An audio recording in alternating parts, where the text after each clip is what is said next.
नमस्कार. एका मोठ्या सरकारी घोषणाबद्दल आणि त्यामागच्या बदलांबद्दल आज आपण सविस्तरपणे जाणून घेणार आहोत. चला तर मग सुरुवात करूया.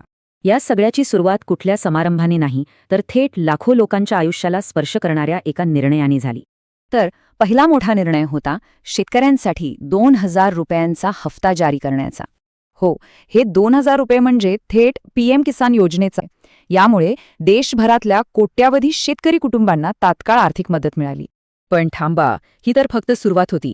यानंतर तर अशा अनेक घोषणा झाल्या ज्यांचे परिणाम खूप दूरगामी आहेत.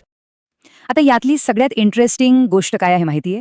हे सगळे निर्णय कुठे घेण्यात आले? तर अगदी नव्या कोऱ्या सरकारी कार्यालयांच्या उद्घाटनाच्या वेळी. ह्या इमारतींची नावं आहेत सेवातीर्थ आणि कर्तव्य भवन, म्हणजे सेवेचं पवित्र स्थळ आणि कर्तव्याचं केंद्र. याच इमारतींमधून आता पंतप्रधान कार्यालय, केंद्रीय सचिवालय आणि राष्ट्रीय सुरक्षा परिषदेसारखी महत्त्वाची कार्यालयं काम करणार आहेत. सरकार याला फक्त एक पत्ता बदलणं मानत नाहीये. त्यांच्या मते हा शासनाच्या विचारसरणीतला एक मोठा प्रतिकात्मक बदल आहे. म्हणजे बघा, जुने नॉर्थ आणि साऊथ ब्लॉक ते होते ब्रिटिश राजवटीचे प्रतीक. असं म्हटलं जातं की तिथले निर्णय हे सम्राटाच्या इच्छेसारखे असायचे. याउलट नवीन सेवातीर्थ आणि कर्तव्य भवन हे जनतेच्या आकांक्षा पूर्ण करण्यासाठी आहेत, असं सांगितलं जात आहे.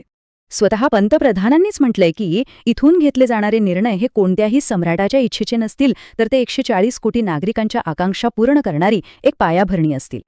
आणि हो, या खास प्रसंगाचं ऐतिहासिक महत्त्व अधोरेखित करण्यासाठी एक विशेष टपाल तिकीट आणि एक नाणंही जारी करण्यात आलं.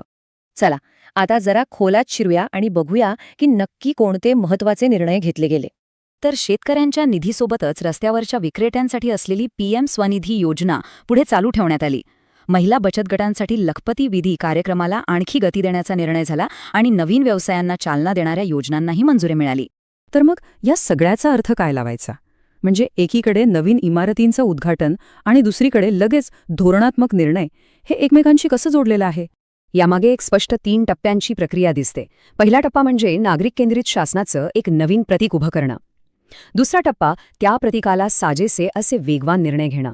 आणि तिसरा आणि सगळ्यात महत्त्वाचा टप्पा म्हणजे त्या निर्णयांचा थेट लाभ लोकांपर्यंत पोहोचवून त्या प्रतिकात्मक संदेशाला एक ठोस आधार देणं. आणि हेच आपल्याला एक महत्त्वाच्या प्रश्नाकडे घेऊन येतं. शासनाची प्रतीकं आणि तात्काळ कृती यांचं हे जे मिश्रण आहे, ते भविष्यात सरकार आणि सामान्य नागरिक यांच्यातल्या नात्याला कसा आकार देईल, हा एक विचार करण्यासारखा मुद्दा आहे.